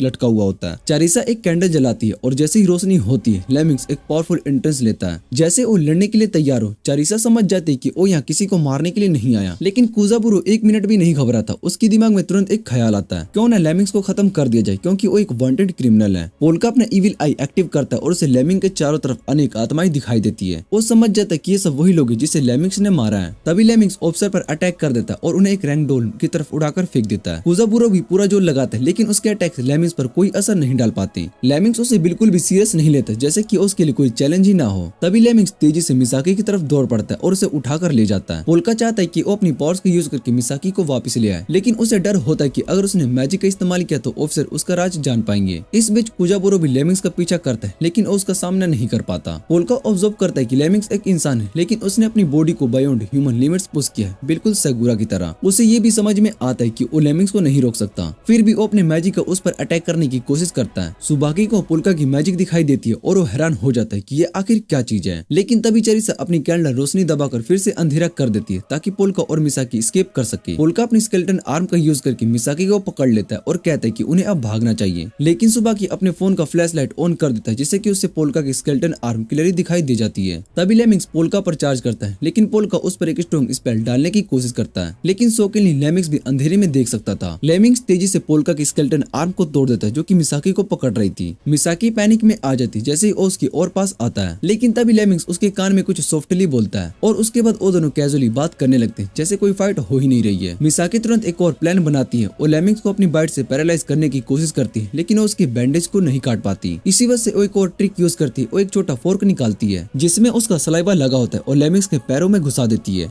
ये अटैक काम कर जाता है और लेमिंग्स मोमेंटरली डेज्ड हो जाता है। यही चांस देखकर पोल्का लेमिंग्स के आसपास जो आत्माएं थी उसका यूज करके एक बड़ा स्पेल कास्ट करता है। उसका मैजिक एक विशाल स्केलेटन को समन कर लेता है जो कि लेमिंग्स पर अटैक करता है। लेमिंग्स समझ जाता है कि सिचुएशन उसके कंट्रोल से बाहर हो रही है, इसलिए वो तुरंत वहां से निकल जाता है। लेमिंग्स सीधा अपने बॉस टाकुरो के पास पहुंचता है और उसे रिपोर्ट देता है कि जिन्बा पहले ही मर चुका था और पोल्का अभी भी जिंदा है। दूसरी तरफ कुरुया शोक में होता है। पोल्का और मिसाकी एक ऐसे इंसान से मिलकर अभी भी जिंदा है जो कि लेमिंग्स जैसा पावरफुल है। उसे फाइनली समझ में आता है कि लेमिंग्स का नाम लेमिंग्स क्यों पड़ा, क्योंकि वो एक चूहे की तरह बिना किसी रुकावट के कभी भी कहीं पर घुस जाता है। इस बात के बाद पोल्का मिसाकी का शुक्रिया अदा करता है कि उसने उसकी मदद की, लेकिन मिसाकी सिर्फ स्माइल करती है और कहती है कि ये कोई बड़ी बात नहीं है क्योंकि पोल्का ने भी उसके लिए कई बार ये सब किया है। पोल्का अपने मास्टर की एक बात याद करता है, अगर तुम चाहते हो कि लोगों की मदद करो बिना इसके सोचे कि कितनी देर तक तुम्हारे पास समय है, क्योंकि वो एक नेक्रोमैंसर है और उसकी लाइफ बहुत ही लंबी होने वाली है, तो उसे बस वही करना चाहिए जो कि उसका दिल चाहता है बिना किसी लिमिटेशन के। यही सोचकर पोल्का अपनी दोस्ती और जिंदगी का मजा लेना चाहता है। वो अपने दोस्तों से कहता है कि वो उसके बारे में और ज्यादा जानना चाहता है क्योंकि वो उनके साथ एक पीसफुल लाइफ एंजॉय करना चाहता है। पोल्का एक नई बिजनेस की शुरुआत करने का फैसला करता है जिसमें अपनी मैजिक का यूज करके पैसा कमाएगा और डेमोन्स्ट्रेट करते हैं कि कैसे वो आत्मा को एक पेन में प्रोसेस करवा सकते हैं ताकि वो अपने विचार खुद लिख सके। सब लोग हैरान हो जाते हैं जब वो देखते हैं कि पेन अपने आप चलने लगता है बिना किसी इंसानी हाथ के। पोल्का अपने नए बिजनेस का साइन बोर्ड भी दिखाता है, लेकिन कुरुया को ये आइडिया बिल्कुल भी पसंद नहीं आता है। लेकिन जो आत्मा पोल्का के साथ काम कर रही होती है उसके दिमाग में कुछ और ही होता है। पोल्का अब एक फॉर्चून टेलर का काम शुरू करता है जिसमें वो लोगों की भविष्य बताएगा। उसकी एबिलिटीज देखकर लोग इंप्रेस हो जाते हैं क्योंकि वो आत्मा के सारे सही प्रेडिक्ट्स कर रहा होता है। धीरे धीरे ये काम एक सफल बिजनेस बन जाता है और वो लोग अच्छा खासा पैसे कमा लेते हैं। तभी एक और बड़ी सच्चाई सामने आती है, जो आत्मा पोल्का की मदद कर रही थी वो पहले से फॉर्चून टेलिंग में बहुत एक्सपर्ट है। वो पोल्का और कुरुया को बताती कि ये काम कैसे करना चाहिए। कुरुया इसके बारे में और रिसर्च करता है और उसकी सारी जानकारी पोल्का को देता है। पोल्का अपना इविल आई का यूज करता है जिससे कि स्पिरिट्स और भी ज्यादा इन्फॉर्मेशन इकट्ठा कर पाता है जो कि क्लाइंट्स के साथ आती है। जो पैसा वो कमाते हैं उसका एक हिस्सा वो सब में बांट देते हैं और असली पोल्का को भी देने की सोचते हैं, लेकिन असली पोल्का मना कर देता है और वो कहता है कि उसने इसके लिए कोई काम नहीं किया तो उसका इसमें कोई हक नहीं होना चाहिए। तभी कुरुया एक बहुत ही बड़ा राज खोलता है। पोल्का एक अमीर परिवार से आता था और इसी बीच कुछ आदमी उनके कमरे में आ जाते हैं। ये दोनों ट्विंस होते हैं जिनका नाम काजुकी और शिजुकी होता है। जैसे ही वो पोल्का को देखते हैं वो उसे अंकल कहकर बुलाते हैं। पोल्का तुरंत उन्हें कंफ्यूज करने की सोचता है। वो तुरंत अपने सर पर कपड़ा डाल लेता है और गुस्से में कहता है कि क्रॉप्स गॉड हूं मैं। लेकिन काजुकी और शिजुकी उस पर हंसने लगते हैं क्योंकि उन्हें लगता है कि ये सिर्फ एक अजीब इंसान है जो कि ड्रामा कर रहा है। काजुकी मानती है कि पोल्का ने घर को छोड़ दिया क्योंकि उसके आसपास के लोग उसे बिल्कुल ही पसंद नहीं करते। काजुकी उसके पास बैठ जाती है और वो कहते हैं कि उनके फॉर्चून टेलिंग ट्राई करना चाहती है, लेकिन पोल्का और कुरुया उसे मना कर देते हैं और वो कहते हैं कि अगर उसे अपनी फ्यूचर प्रिडिक्ट करवानी है तो उसे उनके शॉप पर आना पड़ेगा जब वो खुला रहेगा। काजुकी इनकार कर देती है और वो गुस्से में कहती है कि वो एक अमीर लड़की है और उसे कहीं भी जाने की जरूरत नहीं है। उसकी और कुरुया की बहस शुरू हो जाती है, लेकिन तभी उसके बॉडीगार्ड्स उसे रोक देते हैं क्योंकि उन्हें पता होता है कि कुरुया इस पूरी कन्वर्सेशन का वीडियो रिकॉर्ड कर रहा है। कुरुया काजुकी को और गुस्सा दिलाने की सोचता है, लेकिन पोल्का उसे रोक देता है। वो देखता है कि काजुकी रोने वाली, इसलिए वो आगे बढ़कर काजुकी और शिजुको दोनों को हक कर लेता है। उसके शब्दों में एक अलग ही प्यार होता है। वो कहता है कि दोनों का एक ब्राइट फ्यूचर है और वो हमेशा उनकी रक्षा करेगा। लेकिन पोल्का सिर्फ काजुकी और शिजुको से ही बात नहीं कर रहा होता है। उसकी नजर उसके पीछे खड़ी एक अजीब सी आत्मा पर पड़ती है। वो आत्मा बहुत ही उदास होती है, जैसे कि उसका मन टूटा हुआ हो। वो बार बार किसी से प्रार्थना कर रही होती है कि कोई उसके बच्चों की मदद करे। पोल्का उसे धीरे से कहता है कि चिंता मत करो, सब ठीक हो जाएगा। जब काजुकी और शिजुकी चले जाते हैं तो पोल्का सोचते है कि आत्मा बुरी नहीं है, लेकिन शायद उसका दिमाग आधा पागल हो चुका है। कुरुया पोल्का की तरफ देखता है और हंसी में कहता है कि लगता है कि तुझे बच्चों के लिए सॉफ्ट कॉर्नर है। इस पर पोल्का एक सीरियस जवाब देता है, ये मुझे मेरे पास्ट के बच्चों की याद दिलाते हैं। तभी कुरुया पोल्का की फैमिली के बारे में और ज्यादा बताता है। वो कहता है कि पोल्का एक शिनोयामा ग्रुप से बिलोंग करता है और वो उनके लीडर रोसेन का दूसरा बेटा है। इसका मतलब कि अगर रोसेन की मौत होती है तो पोल्का उसके इन हैंड्स में हिस्सा ले सकता है। कुरुया भी स्पेकुलेट करता है कि शायद से इसी वजह से किसी ने पोल्का को मारने का ऑर्डर दिया होगा। शायद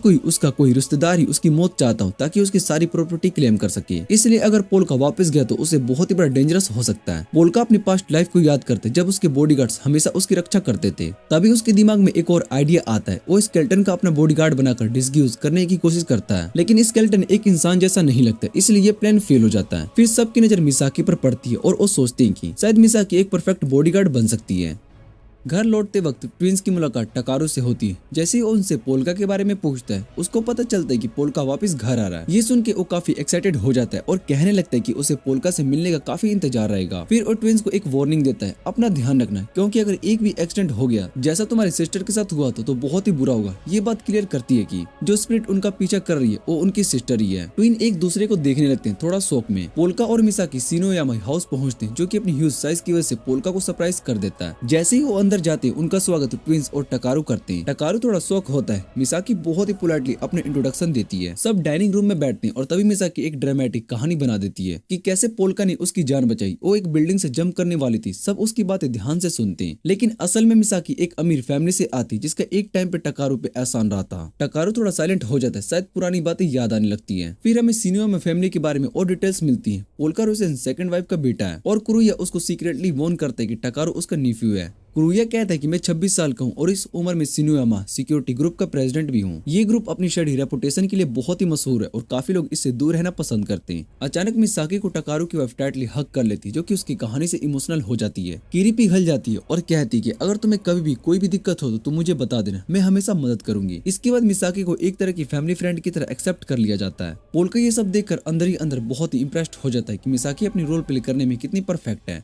उसको लगता है कि अगर मिसाकी इतनी स्मार्टली एक्ट कर रही तो उसे अपनी तरफ से बेस्ट देना चाहिए। लेकिन तभी शिजुको उस पर नजर डालता है और एक अजीब सा सवाल कर देता है, ये तुम्हारे शोल्डर पे जो सार्की वो मूव कैसे कर रहा था? पोल्का एक सेकंड के लिए रुक जाता है, लेकिन बाद में नॉर्मल बिहेव करने लगता है जैसे कि कुछ हुआ ही ना हो। फिर वो बाकी फैमिली मेंबर के बारे में पूछता है कि सब कहाँ हैं। काजुकी कैजुअली रिप्लाई देता है कि सब वर्क पर बिजी, इसलिए हम लोग यहाँ पर घर पर हैं। लेकिन तभी एक हैवी ऑरा के साथ रोसेन एंट्री करता है। कीरी फौरन कह देती है कि उन्हें अपनी हेल्थ का ध्यान रखना चाहिए और रोसेन सिर्फ पोल्का को देखकर हल्का सा स्माइल करता है। पोल्का तुरंत उससे माफी मांगता है और घर से भागने के लिए, लेकिन सरप्राइजिंगली रोसेन सिर्फ ये कह देता है कि बस इतना काफी है कि तुम वापस घर आ गए हो। रोसेन बताता है कि उसने मिसाकी की कहानी सुनी है और वो डिटेल्स में सुनना चाहता है। पहले वो पोल्का से कहता है कि अकेले में तुमसे बात करनी है, मेरे साथ चलो। दोनों एक प्राइवेट रूम में आ जाते हैं जहाँ पर पोल्का कैजुअली बात करता है और वो घर से जाने के बाद क्या क्या कर रहा था। पोल्का सोचता है कि वो अपने फादर को फोन कर रहा है, लेकिन तभी रोसेन एक डेड सीरियस एक्सप्रेशन के साथ पूछता है तुम कौन हो। पोल्का बहुत ही हैरान हो जाते हैं, लेकिन रोसेन कहते हैं कि चाहे वो उसके सन जैसा दिखता हो, लेकिन वो 100% श्योर है कि वो उसका बेटा नहीं है। पोल्का थोड़ा नर्वस हो जाता है, लेकिन ट्राई करता है नॉर्मल बिहेव करने का। तभी रोसेन बिना किसी हेजिटेशन के स्वॉर्ड निकालता है और पोल्का की तरफ तान देता है। उसकी आंखों में गुस्सा और दुख मिक्स दिख रहा होता है। वो कहता है कि एक फादर अपने सन को बिना देखे भी पहचान सकता है। उसके शब्दों का असर सीधा पोल्का के दिल पर पड़ता है। रोसेन आगे बढ़ता है और सीधा पूछता है सच बताओ क्या रियल पोल्का अब भी जिंदा है। लेकिन तभी पोल्का एक अजीब सी फीलिंग होती है, उसको एक डेंजरस प्रेजेंस का एहसास होता है। वो तुरंत अलर्ट हो जाता है और कहता है कि मुझे जाना होगा, मैंने ट्विंस को प्रोटेक्ट करने का प्रॉमिस किया था। रोसेन कुछ सेकंड्स के लिए उसकी तरफ घूरता है और बिना कुछ कहे अपनी स्वॉर्ड को वापस रख लेता है और उसे जाने देता है। पोल्का बिना टाइम वेस्ट किए वहाँ से भाग जाता है। जैसे ही वो चला जाता है, एक मिस्टीरियस गर्ल्स रूम के अंदर से सामने आती है और रोसेन की तरफ देखकर कहती तुम्हें उस इंपोस्टर को मार देना चाहिए था। लेकिन रोसेन सिर्फ एक डीप साइन देता है और धीरे से कहता है मैं ये बस नहीं कर पाया। अचानक दूर एक बहुत ही बड़ा एक्सप्लोजन होता है और सीन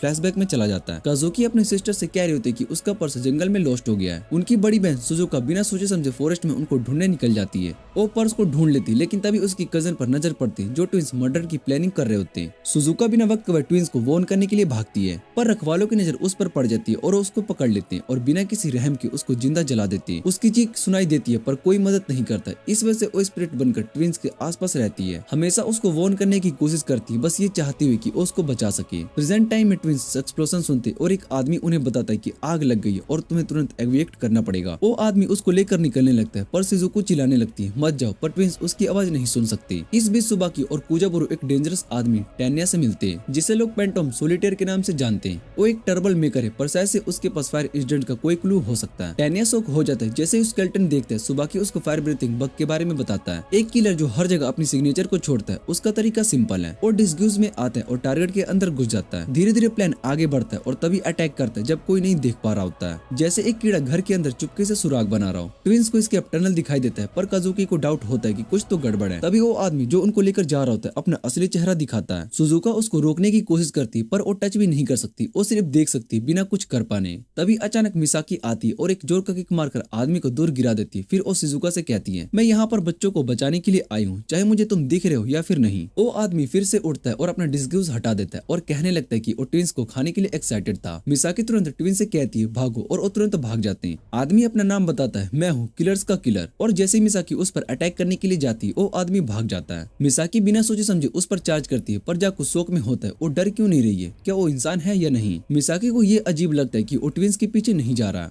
तभी जाकू स्मिर करता है और कह देता है कि कोई फायदा नहीं, बच्चों के पास भागने का कोई रास्ता नहीं है। ट्विंस एक दूसरे की तरफ देखते हैं और गिल्टी फील करते हैं। उनको लगता है कि ये साकुरा की मौत का पनिशमेंट है। काजुकी क्वाइटली बोलता है कि अगर हम साकुरा को फिर कभी मिले तो हम माफी मांगेंगे। तभी ऊपर से सीलिंग गिरने लगती है और ट्विंस अपनी जगह से हिल भी नहीं पाते, लेकिन एक स्ट्रॉन्ग स्केलेटन आर्म उसके ऊपर गिरने से डिविड्स को रोक देता है। पोल्का आ चुका होता है और रूटीन को अश्योर करता है कि तुम्हारा फ्यूचर बहुत ही ब्राइट है, और सुनो सुजुका तुम सभी से नाराज नहीं है। वो सभी को बाहर निकालता है और तभी टकारू साइड में खड़ा सोच रहा होता है कि इस मेस को क्लीन कैसे करे। दूसरी तरफ वो कजन जो इसके पीछे था उसको लगता है कि फायर ब्रीथिंग बग ने ट्विन का काम तमाम कर दिया है। वो रिलैक्स करने वाला होते तभी एक मोटरसाइकिल फुल स्पीड में उसकी तरफ आती है। एक मिस्टीरियस पर्सन उसे घेर लेता है और कजन का गेम ओवर हो जाता है। मैंसन के अंदर जाकू को यकीन नहीं होता कि ट्विंस किसी तरह जिंदा बच गए। वो इरिटेटेड हो जाता है और इरिटेट करने का सोचता है, लेकिन पोल्का उसे पकड़ लेता है। जाकू एक में डिस्ग्यूज में होता है, पर पोल्का उसकी आत्मा देख सकता है। उसे समझ में आता है कि जाकू के पीछे वो हॉन्टेड सोल लगी है जिसने उनसे उसके चेहरे से चुराए थे। तभी मिसाकी अचानक अपीयर होती है, एक जोर का किक मारकर उसे दीवार में घुसा देती है। वो स्मिरिक करती है और कहती है कि भाई जो भी होने का भी फायदा, आग में भी बहुत ही मस्ती से सरवाइव कर पाया। जाकू इरिटेट हो जाता है, मत समझो कि तुम जीत गए हो। वो अपने ग्लव्स को एक्टिवेट करता है और आग धधक जाती है। वो अपने आप को बग की तरह डिस्क्राइब करता है, मुझे जितना चाहे मार लो, मैं हमेशा वापस आऊंगा। पोल्का सोचता है कि इसके सामने लड़ने के लिए मुझे कितनी माना लगेगी।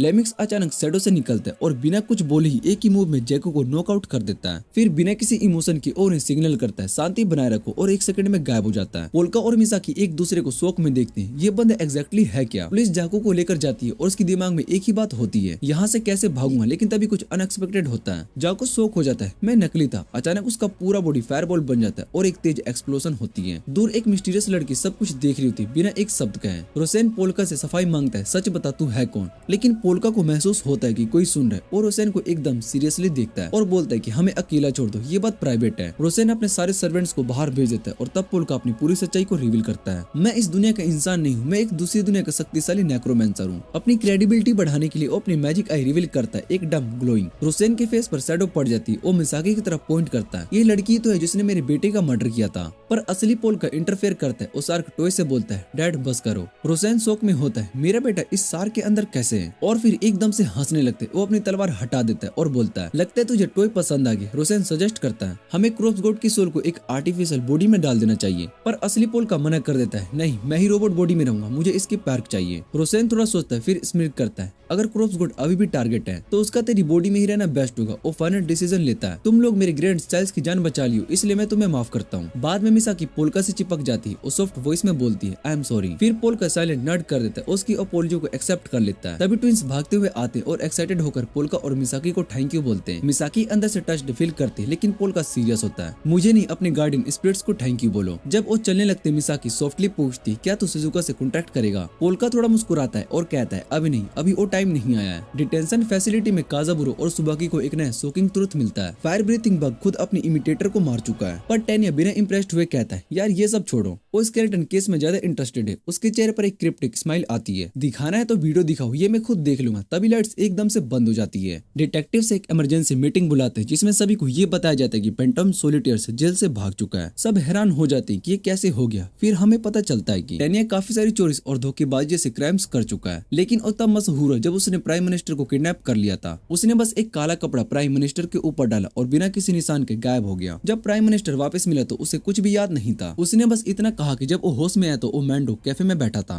दूसरी तरफ टेनिया खुद पुलिस ऑफिसर के पास चला गया होता समर्पण करने के लिए। उसका कहना था कि उसका करने में देखकर लोग उसे इग्नोर कर देते, जबकि वो असली जादूगरों का ध्यान अपनी तरफ खींचना चाहता था। उसको उम्मीद थी कि कोई असली जादूगर उसे समर्क करेगा ताकि वो जान सके कि सच में जादू होता है, लेकिन किसी ने भी उसे समर्क नहीं किया। पुलिस उसकी बात सुनकर हैरान हो गई। उसको लगा कि वो पागल हो गया है। गुस्से में आकर उसको पीट दिया गया और जेल में डाल दिया गया। आज तक सुबाकी को भी पता नहीं होता कि जो कुछ टानिया ने कहा वो सच था या फिर एक नाटक। उसके चालाक दिमाग और तेजी से भी ज्यादा डरावनी बात ये थी कि उसकी सोच कितनी अलग थी। दूसरी तरफ पोल का एक रेडियो खरीदता ताकि नई जानकारी इकट्ठा कर सके। जैसे ही वो रेडियो को ऑन करता है सब लोग चौंक जाते हैं। न्यूज में जाकू की मौत की खबर सुनाई देती है और फिर एक और बड़ी खबर मिलती है टानिया जेल से भाग चुका है। पुलिस भी हैरान है क्योंकि सुबाकी ने मीडिया रिस्ट्रिक्शंस लगाई थी। फिर भी ये न्यूज बाहर कैसे आ गई। क्रूया पेंटोम सोल्टियस का नाम सुनते ही उसे पहचान लेता है और कहते हैं कि एक अर्बन लेजेंड है बिल्कुल लेमिंग्स की तरह, लेकिन लेमिंग्स अलग है। पेंटोम सोलिटियर्स मीडिया में भी मशहूर हो चुका है। तभी सब देखते हैं कि टीवी का चैनल चेंज हो रहा है। फिर जो रिपोर्टर न्यूज पढ़ रहे थे वो अपना चश्मा उतारते हैं और सब हैरान रह जाते हैं क्योंकि वो रिपोर्टर कोई और नहीं बल्कि खुद टेनिया होता है। टेनिया कैमरा की तरफ देखकर अनाउंस करता है कि वो वापस आ चुका है और उसका नया परफॉर्मेंस अगले हफ्ते शुरू होगा। फिर वो ब्रॉडकास्ट बंद हो जाता है। सुबाकी सोचता है कि शायद से सदा ग्रोसर नाम के प्रिजनर से वो एयर टाइम खरीदना होगा जो जेल में रहते हुए अपना काम चला रहे हैं। उसके बाद टानिया एक अजीब से इंसान से मिलता है जो कि फायर ब्रीथिंग बग के नाम से जानता है, पर वो आदमी एक शब्द भी नहीं बोलता। फिर अचानक टेनिया के फोन पर एक कॉल आता है। उसे तुरंत समझ में आ जाता है कि ये कॉल उसी आदमी का है, लेकिन उसको ये बहुत ही अजीब लगता है कि सामने बात करने के बजाय वो फोन पर बात क्यों कर रहा है। उस आदमी को समझ में नहीं आता है कि टेनिया ने उसे पहचान कैसे लिया। गुस्से में आकर वो अचानक हमला कर देता है और पूरे एरिया में आग लगा देता है। जगह जगह से शोले धधकने लगते हैं और टेनिया उसकी ताकत को देखकर हैरान हो जाता है, लेकिन वो घबराता नहीं। वो अपने कार्ड्स का इस्तेमाल करके अपनी रक्षा करता है और हर तरफ से कार्ड्स बिखर देता है। फिर वो हंसी मजाक करते हुए भाग जाता है और वो कहता है कि उसे बर्बादी पसंद है। वो गुच्छों पर बलून पकड़कर ऊपर उड़ने लगता है ताकि आग से बच सके, लेकिन धीरे धीरे सब बलून फटने लगते हैं। टेनिया नीचे गिरता है और वो लगता है कि आग में जल ही जाएगा, लेकिन वो अब भी जिंदा है। जलते सलाखों के बीच एक सेलो हाउस दिखाई देता है। टेनिया वो तेजी से भागने लगता है और अपने कार्ड से एक शील्ड बनाकर आग को रोकता है। फिर धुआं फैल जाता है और बिना किसी निशान के वो फिर से गायब हो जाता है। टेनिया अचानक वापस से दिखाई देता है। इस बार उस आदमी के छतरी के ऊपर बैठा हुआ होता है। वो हंसकर कहते हैं कि जो भी हुआ वो सिर्फ एक भ्रम था। उस आदमी की उसकी आंखों पर भरोसा नहीं होता है। टेनिया समझ जाता है कि सिर्फ वो ही नहीं ट्रिक्स यूज कर सकता है। इस आदमी की आग भी कोई ना कोई धोखा है, लेकिन जब उसको पता चलता है कि असली जादू को यहाँ पर कोई लेना देना नहीं है तो वो निराश हो जाता है। तभी वो एक अजीब बात बोलता है, कुछ तो अनजाना है जो कि उनकी दुनिया में आ चुका है। उसका कहना है कि ये आदमी भी उसकी चीज को महसूस करेगा और शायद उसे एक कीड़े की तरह दिखे जैसे वो हमेशा के लिए मिटा देना चाहेगा। दूसरी तरफ पोल्का की भतीजी सायु उसके घर पर आती है और अपने साथी शायु के साथ जैसे ही वो पहुंचती है वो अनाउंस करती है कि अब वो यहाँ रुकेगी। पोल्का हैरान हो जाता है और उसे समझ में नहीं आता कि सायु यहाँ क्या कर रही है। फिर वो बताते कि उसके सार्स जल गए और ये सुनकर सब बहुत ही कंफ्यूज हो जाते हैं। मिसाकी उससे सार्स के बारे में बात करने लगती, तभी शियाओ पूरी बात समझाता है। वो कहता है कि सायु के कमरे में आग लगी थी और उसके सारे शरीर के सार्स जल कर खत्म हो गया। फिर शियाओ एक संदेश दिखाता है जो रोसेन ने भेजा है। उसमें रोसेन ने पोल्का से कहा है कि सायो और शियाओ को उसके घर में रहने दे। उसका कहना है कि ये उसके लिए भी फायदे का होगा क्योंकि उसके दो लोग एक ही जगह पर होंगे। लेकिन पोल्का को महसूस होता है कि कोई उनके घर को देख रहा है। उसको शक होता है कि रोसेन ने उनकी सुरक्षा के लिए अपने लोग भेजे होंगे। लेकिन उसके दिमाग में एक और सवाल उठता है, कहीं ये सब सायो का चाल तो नहीं है, कहीं यही उसकी जान लेने की कोशिश के पीछे तो नहीं है। अगली सुबह पोल्का देखते है कि सायो एक शार्क पैड स्पेलिंग बैग में लेती है। वो उठने का मन तक नहीं बना रही है। मिसाकी सोचती है कि एक खाली कमरा साफ करके उन्हें नए मेहमानों के लिए तैयार कर दिया जाए और उनके लिए एक गद्दा भी लेकर आना चाहिए। लेकिन सायो और शियाओ दोनों बोलते हैं कि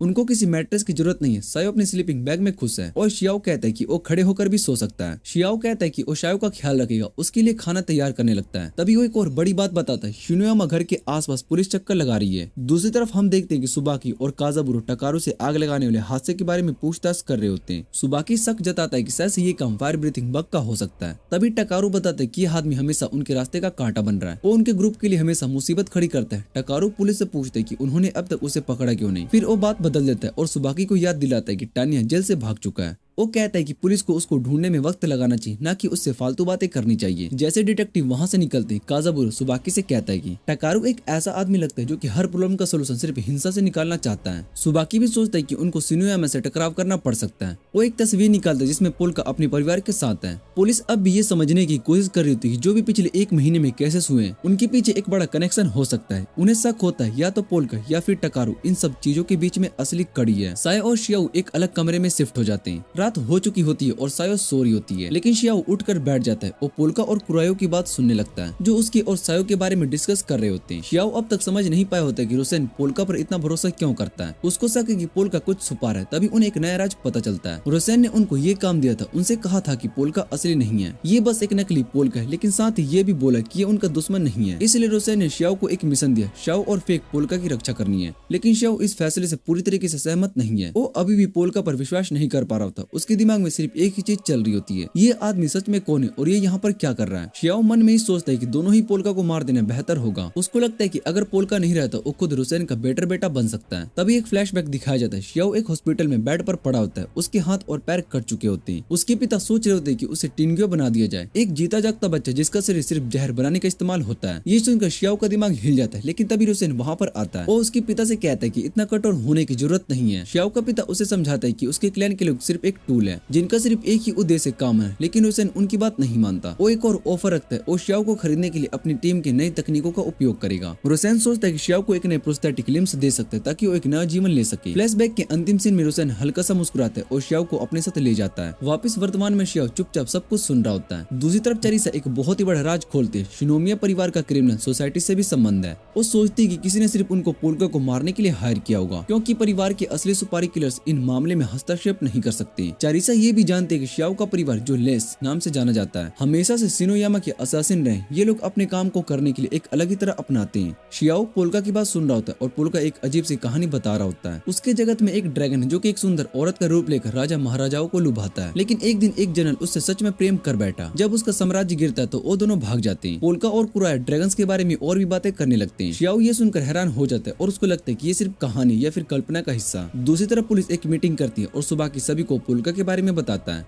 वो बताता है कि पोल्का उस लड़की के साथ है जिसका निशान ह्यूमन कोर्ट वाली केस में मिले थे। काजाबुरो इस बात का जिक्र करता है। पोल्का का चेरिसा और कुरुया से भी संबंध है। सुबाकी सभी को पोल्का के भविष्य बताने वाले बिजनेस के बारे में भी इन्फॉर्म करता है। कुछ देर के बाद जैसे ही पोल्का अपने फॉर्चून टेलिंग सीजनिंग के लिए तैयार हो रहे होते हैं, डिटेक्टिव उनके पास आ जाते हैं। सुबाकी सीधा उनसे कहता है कि उसका भविष्य बताओ। वो दावा करता है कि अगर उसका सही भविष्य मिल गया तो वो आगे होने वाली हत्याओं को भी रोक सकेगा। लेकिन पोल्का साफ कह देता है कि वो भविष्य नहीं देख सकता, वो सिर्फ रास्ते को ट्रैक कर सकता है जो लोग अपनी जिंदगी में चाहते हैं। जैसे पोल्का अपना रीडिंग शुरू करता है तो वो सुबाकी के बीते हुए कल के बारे में कुछ कहने लगता है। ये सुनकर सुबाकी को शक होता है कि कहीं पोल्का किसी से सीक्रेट मैसेज तो नहीं ले रहा है। वो सोचता है कि पोल्का ने अपने हुड के पीछे एक एयर प्राइस छुपा रखा होगा। लेकिन तभी हमें पता चलता है कि असली राज तो कुछ और ही है। पोल्का अपनी मैजिकल आई की मदद से सीधा कुरुया के मॉनिटर को देख रहा है जो रियल टाइम में डाटा को निकाल रहा है। तभी पोल्का एक और बड़ी बात कह देता है जो सुबाकी के दिल को छू जाती है। उसके अतीत की एक ऐसी चोट के बारे में जो कि उसको अभी दवाई बताती है। सुबाकी एक पल के लिए समझ नहीं पाता है कि पोल्का ने ये बात कैसे जान ली। वो तुरंत उससे पूछते कि ये चोट कैसे भर सकती है। तभी एक और अजीब चीज होती है, एक पेन खुद ब खुद हिलने लगता है और बिना किसी के हाथ लगाए एक कागज पर कुछ लिखा होता है। जैसे ही सुबाकी लिखा हुआ पढ़ता है उसकी आंखें बदल जाती है। वो गुस्से से पोल्का को पकड़ लेता है और जोर से झटका देता है और चीख कर पूछते है तुम्हें ये सब कैसे पता। तभी एक और फ्लैशबैक दिखाई देता है। सुबाकी एक राजदार आदमी से बात कर रहा होता है। वो आदमी कागज का टुकड़ा निकालता है और उस पर एक अनजाने निशान बना देता है। वो सुबाकी से कहता है कि इस निशान को ध्यान से देखो, इसे हमेशा याद रखना। फिर वो कागज को जला देता है और सुबाकी एक चीज कहकर चला जाता है, इस निशान को कभी किसी और को मत दिखाना। ये एक रास्ते का संकेत है जो कि सिर्फ मौत की तरफ ले जाता है।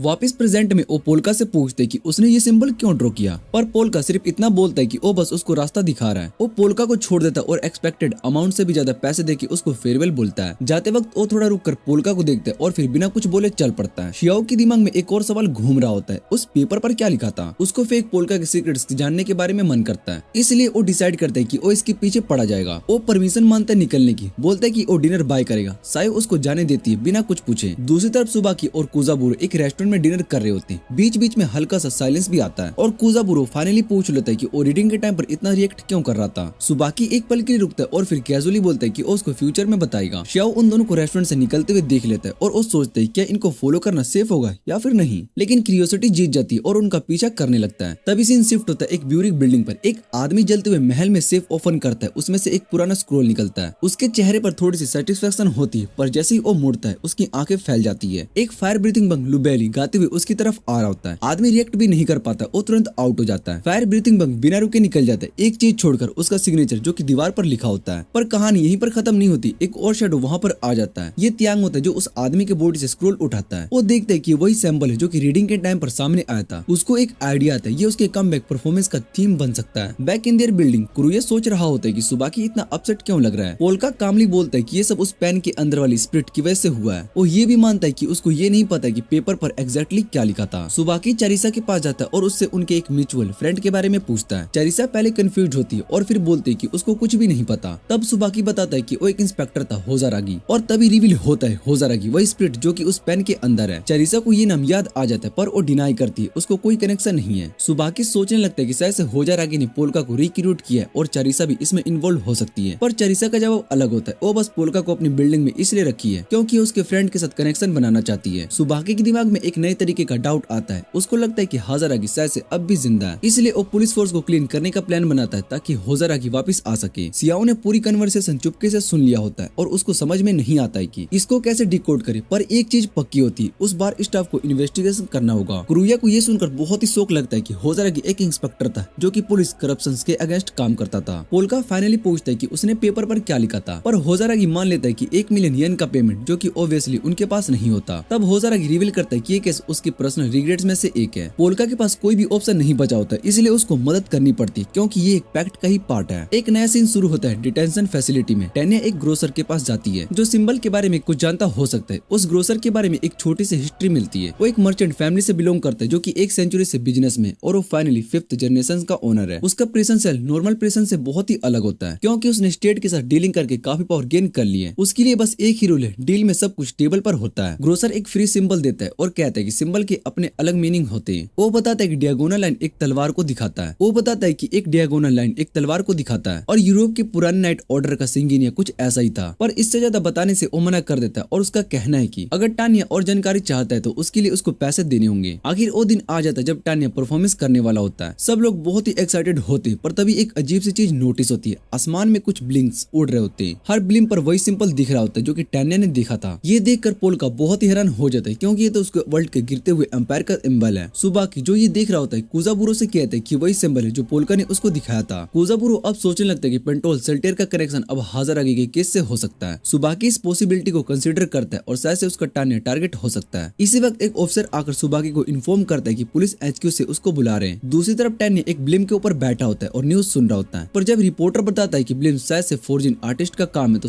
वो डिसअपॉइंटेड हो जाता है। फिर फ्लैशबैक दिखाया जाता है जब वो डिटेंशन फैसिलिटी में था। वहाँ उस ग्रोसर ने उसे इन्फॉर्मेशन के 3 बिलियन येन चार्ज किए थे। उसका लॉजिक भी यूनिक होता है। वो कहता है कि अगर टैनिया सच में पैसा कमाना चाहे तो वो अपनी लाइफ में 6 बिलियन येन तक कमा सकता है। ये इन्फॉर्मेशन उसकी डेस्टिनी को सेव करेगी, पर अगर इसको गलत तरीके से हैंडल किया तो ये उसका सब कुछ खत्म भी कर सकती है। इसलिए उसको लगता है कि 3 बिलियन एक रिजनेबल प्राइस है। पर टैनिया डिसाइड करता है कि वो खुद ही आंसर ढूंढेगा। उसने ब्लिम्स उड़ाने के लिए ग्रोसर को पैसे दिए थे। अब एक ब्लिम के ऊपर मांगा पड़ रहा होता है जब अचानक एक स्नाइपर उसको फायर करता है। स्नाइपर शॉक में आ जाता है कि उसका शॉट सच में लग गया, पर उसका शूटर इमीडिएटली बोलता है कि उसने मिस कर दिया और तभी रिवील होता है कि जिस बॉडी को उसने शूट की वो असल में एक डमी है। टैनिया बिना टाइम वेस्ट के तुरंत लाइव ब्रॉडकास्ट में चला जाता है। वो सबको रिपोर्ट देता है कि उसके ऊपर जानलेवा हमला किया गया है। वो पुलिस पर इल्जाम लगाता है उसको मारने की कोशिश की गई सिर्फ उसके सिंबल की वजह से। अब वो पुलिस के सामने एक और बड़ी बात बोलता है। उसको लगता है कि इसमें एक बड़ी कंस्पिरेसी या कोई सीक्रेट सोसाइटी इन्वॉल्व है और यहाँ पर वो एक और धमाका करता है जो कि सिंबल के बारे में इन्फॉर्मेशन देगा। उसको 300 मिलियन येन का इनाम मिलेगा। वो बोलता है कि जल्दी कॉन्टेक्ट डिटेल्स शेयर करे और फिर ब्रॉडकास्ट एंड हो जाता है। दूसरी तरफ पोल्का और उसकी टीम सिचुएशन को एनालाइज कर रहे होते हैं। अब सब कुछ और भी ज्यादा कॉम्प्लिकेटेड हो गया होता है। सब सोच रहे होते हैं कि अब अगला स्टेप क्या होने वाला है। तभी सायो आगे आती है और सीधा सवाल करती है। ये सब एम्पायर और रीइंकार्नेशन की बातें हो रही है। पोल्का डिसाइड करता है कि अब उसको सच बोलना पड़ेगा। वो सायो को अपनी कहानी बता देता है और ये भी बोलता है कि उसको असली पोल्का की बॉडी को वापस करने वाला है। कुरुया को लगता है कि सायो इस बातों पर विश्वास नहीं करेगी, पर सायो बिना किसी हेजिटेशन के कहते कि वो उसकी बात मान रही है। उसका रीजन सिंपल है, जो पोल्का अब उसके सामने उस ओले पोल्का से बिल्कुल अलग है जिसे वो पहले जानती थी। फिर सायो असली पोल्का के साथ बाथरूम में जाते जहाँ पर वो दोनों बात में डिस्कस करते हैं कि क्या वो सायो पर ट्रस्ट करते हैं या फिर नहीं। पोल्का तभी एक और शॉकिंग रेवलेशन करता है। वो किसी के भी मेमोरीज को अलर्ट कर सकता है। अगर एक स्पिरिट किसी के भी सोल का पार्ट रिमूव कर दे तो उसकी यादें बदल सकती है, पर इसका एक डेंजर भी होता है। ये प्रोसेस किसी के दिमाग को परमानेंट डैमेज भी कर सकता है। पोल्का कहता है कि उसकी पुरानी दुनिया में ये काम करना बहुत ही आसान था, पर नई दुनिया में ह्यूमन साय से अलग है। उसको डर है कि कहीं वो सायो के दिमाग को बिगाड़ न दे। दोनों बात कर ही रहे होते कि तभी एक अजीब सी चीज नोटिस होती है। मिसाकी वहाँ से गायब हो चुकी होती है। दूसरी तरफ मिसाकी साइलेंटली सैलो के साथ शावर लेने चली जाती है। वो वहाँ कैजुअली कह देती कि उसने असली पोल्का को मार दिया था, पर सैलो इस बात से ज्यादा शौक नहीं होती क्योंकि उसको पता होता है कि पोल्का मिसाकी को माफ कर चुका है। वो जानती है कि पोल्का का नेचर जेंटल है, इसलिए उसको पास्ट की गलतियों के लिए जज नहीं करेगा। धीरे धीरे मिसाकी और सैलो के बीच में दोस्ती हो जाती। इसी बीच मिसाकी एक और बड़ी बात बताती है। वो श्योर है कि शैलो ने पोल्का के मर्डर का ऑर्डर नहीं दिया था। दूसरी तरफ कुरुया रियलाइज करता है कि शैलो असली पोल्का को भी बाथरूम में ले गई थी। ये जानने के बाद वो शैलो को एक शॉकिंग कहानी बताता है, शार्क टॉय की असली कहानी। ये सुनकर शैलो अपसेट हो जाती है। पहले कुरुया को लगता था कि वो इसलिए नाराज है क्योंकि उसने सामने शावर लिया, पर फिर शैलो एक्सप्लेन करती कि वो एक्चुअली इसलिए दुखी है क्योंकि कुरुया को शार्क बनने का मौका मिल गया और वो चाहती है कि दोनों बॉडी एक्सचेंज कर सके। अब सब लोग सीरियस होकर अपना अगला प्लान बनाते हैं और पोल्का डिसाइड करता है कि सबको पेंटोम सोल्टियर में मिलना होगा क्योंकि ये उसके लिए एक सिंपल प्रीवियस यादगार है और वो नहीं चाहता है कि इससे गलत तरीके से यूज करे। फिर एक नया सवाल आता है, क्या पेंटोम सोल्टियर भी पोल्का की पुरानी दुनिया से आया? पर पोल्का डाउटफुल होता है। वो कहता है कि उसने रीइंकार्नेशन मैजिक के बारे में साल भर मेहनत की थी और उसको नहीं लगता कि कोई भी उसकी वर्ल्ड से ऐसा कुछ कर सकता होगा। दूसरी तरफ कुरुया सिंबल के बारे में रिसर्च करता है, पर उसको ज्यादा इन्फॉर्मेशन नहीं मिलती। होजारा की पोल्का से अपनी सस्पिशियस शेयर करता है और उसको शक है कि पुलिस इसमें किसी तरीके से इन्वॉल्व है। तभी पुलिस HQ में सुबह की सुपरिंटेंडेंट जनरल जीरो के ऑफिस में जाता है। जीरो से सीधा सवाल करता है, क्या वो एक कोक की तरह सिस्टम में फिट हो सकता है? सुबह की रिस्पॉन्स करता है कि वो सिस्टम में फिट होने में एक्सपर्ट है, पर सिस्टम में एक पत्थर है जो कि प्रॉब्लम क्रिएट कर रहा है। जीरो को लगता है कि सहसा सुबह की होजारागी की बात कर रहा है, इसलिए उससे पूछते कि होजारागी बस एक पीबल था, पर सुबह की क्लियर करता है कि वो किसी और की बात कर रहा है, उस टोए की जिसने होजारागी को फोर्सफुली सिस्टम से निकाल दिया था। जीरो एक और बड़ी न्यूज देता है, पेंटोम सोल्टियर्स इन्वेस्टिगेशन को रिकॉग्नाइज किया गया है, पर नए सेटअप पर सुबाकी का रोल और भी बड़ा होने वाला है। दूसरी तरफ टैनिया एक शॉकिंग इन्फॉर्मेशन रिवील करता है, शिंजुकू से किसी ने पुलिस सिस्टम को हैक कर लिया था और जिस ऑफिस से ये हैक किया गया था वो फॉर्चून टेलिंग का था। ये जानकर टैनिया डिसाइड करता है कि उस फॉर्चून टेलर से मिलेगा। कुरुया भी अपनी तरफ से पूरा रिसर्च कर लेता है, पर तब तक सिंबल का कोई सॉलिड रिकॉर्ड नहीं मिलता, लेकिन एक इंपॉर्टेंट क्लू मिलता है। ये सिंपल एक सीरियस से लिंक्ड था जो कि हाजारागी से जुड़ा था। जब ये बात पोल्का तक पहुंचती तो हाजारागी कंफर्म करता है कि ये केस एक्चुअली उसके मर्डर से कनेक्टेड था। पोल्का अब टेंशन में आ जाता है क्योंकि उसको लगता है कि अगर इस शिनोयामा का केस से कनेक्शन निकलता है तो उनका पूरा फैमिली डेंजर में आ सकता है। इसी बीच सुबह की मेट्रोपॉलिटन पुलिस के ऑफिसर से डिस्कस करता है कि पेंटोम सोल्टियर का नेचर क्या है। वो बताता है कि पेंटोम सोल्टियर हर उस चीज के और करीब चला जाता है जो उसको क्यूरियस करती है, इसलिए वो सजेस्ट करता है कि अगर पुलिस उस सिंबल को फॉलो करे तो वो जरूर किसी न किसी तरीके से पेंटोम सोल्टियर तक पहुंच सकेंगे। जैसे सुबह की केस को लेकर डिस्कस कर रहा था तभी कुजाबुरी नोटिस करता है कुछ ऑफिसर उसकी इजिबिलिटी को लेकर कमेंट्स कर रहे होते हैं। वो लोग क्वेश्चन कर रहे होते हैं क्या सुबह की उन्हें लेक्चर देने के लायक है भी या फिर नहीं। इसी बीच पोल्का अपनी फॉर्चून टेलिंग सीजन शुरू करता है। वो अपने कस्टमर को बताता है कि उसके ऊपर बहुत ही बड़ी मुसीबत आने वाली है और उसको अपने तरीके से बदलना चाहिए। उसके बाद वहाँ पर एक ट्विस्ट आता है, वो कस्टमर कोई और नहीं बल्कि खुद टान्या होता है। टान्या देखते है कि पोल्का की रीडिंग बिल्कुल सही है, लेकिन जो आदमी बनने का नाटक कर रहा है उसी के हिसाब से सही है, इसलिए उसको लगता है कि पोल्का बस कोई इन्फॉर्मेशन फीड कर रहा है और असली फॉर्चून टेलर नहीं है। वो कंक्लूड करता है कि पोल्का में कोई खास बात नहीं है, वो ठंडी से साइन लेता है। ये देखकर पोल्का उससे पूछते कोई और सवाल है क्या। तभी टैन्या एक इम्पोर्टेंट सवाल करता है, वो सिंबल के बारे में जानना चाहता है। पोल्का उससे कहता है कि उससे सिंबल में कुछ गड़बड़ी है। इतने में ही पोल्का का पेन पेपर पर चलने लगता है और वो ऑटोमेटिकली सही सिंबल ड्रॉ करने लगता है। ये देखकर टैन्या एकदम साइलेंट हो जाता है और पता चलता है कि पोल्का पहले से उसकी सारी आइडेंटिटी जान चुका था, पर वो गलत सिंबल बर्दाश्त नहीं कर सकता था, इसलिए उसको सही करना जरूरी लगा। टैन्या जाने वाला होता है कि तभी पोल्का उससे एक व्हीलचेयर वाली छोटी सी चोटी वाली लड़की के बारे में पूछता है। ये सुनकर टैन्या एकदम शॉक हो जाता है। फिर रिवील होता है कि वो लड़की कोई और नहीं बल्कि एक स्पिरिट जो हमेशा टैन्या के साथ रहती है। पोल्का डिसाइड करता है कि वो उसकी आत्मा को शांति देने में मदद करेगा, पर टैन्या मना कर देता है। वो कहता है कि वो उसकी गार्डियन स्पिरिट है और बिना कुछ कहे रूम से निकल जाता है। लेकिन जाते जाते उसके दिमाग में एक बात फिट हो जाती है, पोल्का वाकई में कुछ अलग है। जब वो बिल्डिंग से बाहर निकलता है तभी उसकी नजर एक लड़की पर पड़ती जो कि फायर ब्रीथिंग बग का रेनकोट पहनी हुई होती है। तब पता चलता है कि ये लड़की भी पोल्का से ही उसी सिंबल के बारे में सवाल पूछने आई थी। दूसरी तरफ पुलिस HQ में सुबह की काजाबुरो को बताता है कि सिंबल में एक गड़बड़ी हुई और वो ये बात किसी और के साथ शेयर करना नहीं चाहता है क्योंकि उसको लगता है कि एनिमी कहीं भी हो सकता है। तभी दो ऑफिसर सुबाकी के पास आते हैं और उसका मजाक उड़ाने लगते हैं और उसके करियर को लेकर सार्कास्टिक कमेंट करते हैं, लेकिन सुबाकी उसको याद दिलाता है कि अब उसके पास उसको ऑर्डर देने का पूरा हक है। एक ऑफिसर गुस्से में आकर उसको पकड़ लेता है और वो कहता है कि पुलिस फोर्स के लोग भी उससे नफरत करते क्योंकि वो हाजरगी के साथ था। लेकिन सुबाकी उन्हें सीधा जवाब देता है कि सिर्फ वो पुलिस वाले ही उससे नफरत करते जो कि करप्ट हैं। ये सुनकर ऑफिसर और गुस्से में आ जाता है और उसको धक्का देकर कहने लगता है कि उसे अपनी औकात में रहना चाहिए। लेकिन सुबाकी भी मजे में ले रहा था और उसका मजाक उड़ाने लगता है। तभी उसके डिपार्टमेंट के दो और ऑफिसर यत्सु और तोजावा वहाँ पहुँचते और वो बिना किसी एफर्ट के उस ऑफिसर का हाथ तोड़ देते हैं। पर तोजावा सीधा कह देता है कि ये तो उस ऑफिसर ने खुद अपना हाथ तोड़ा है। उसका हाथ वापस खींच कर कहता है, ले भाई प्रॉब्लम सॉल्व हो गई। तभी सीनियर कमिश्नर हिबाकी वहाँ पर पहुँचता है और पूछते है कि ये क्या हो रहा है। तोजावा एकदम क्लियर कहता है कि उन्होंने एक इंजर्ड कोलिव का फर्स्ट एड किया है। बाद में सुबाकी कमिश्नर से प्राइवेट में हाथ मिलाता है और पूरी सिचुएशन एक्सप्लेन करता है। कमिश्नर उसको समझाता है कि वो हर बार उसकी मदद कर सकता है, इसलिए उसको सोच समझ कर चलना होगा। उस रात टैन्या टोर्चर बिल्डिंग के रूफटॉप से एंटर करने वाला होता है कि अचानक उस पर अटैक हो जाता है, पर वो अपने कार्ड्स का इस्तेमाल करके अटैक को ब्लॉक कर लेता है। फिर वो चिल्लाता है, पोल्का ये तेरा काम है ना। टैन्या के सामने अचानक श्याओ आ जाती है और उसको कंफ्यूज कर देता है। दूसरी तरफ पोल्का अपने कमरे में सो रहा होता है और जब असली पोल्का दीवार पर लिखा कुछ नोटिस करता है, वो लिखावट फायर ब्रीथिंग बग की लग रही होती है। एक फ्लैशबैक में दिखाया जाता है कि अंपायर एक बहुत ही बड़ी मुसीबत में और क्रॉप्स गोड्स उसकी मदद करने का सोच रहा है। उसका मास्टर उससे कहता है कि अंपायर के बिना जीने की आदत डाल लो क्योंकि उनके पास तो अनंत समय है। लेकिन वो ये भी कहते हैं कि मोरस के जीतने का समय बहुत ही अनमोल होता है, इसलिए उस वक्त की कदर करो। जैसे ही वो दरवाजा खोलता है हम देखते हैं कि क्रॉप्स गोड्स उसकी बात मानने में नाकाम रहा। वो अपने पैरों को नहीं बचा सका और दुनिया का दुश्मन बन गया। वापस प्रेजेंट में असली पोल्का उसको उठाता है ताकि वो दीवार पर लिखे शब्दों को देख सके।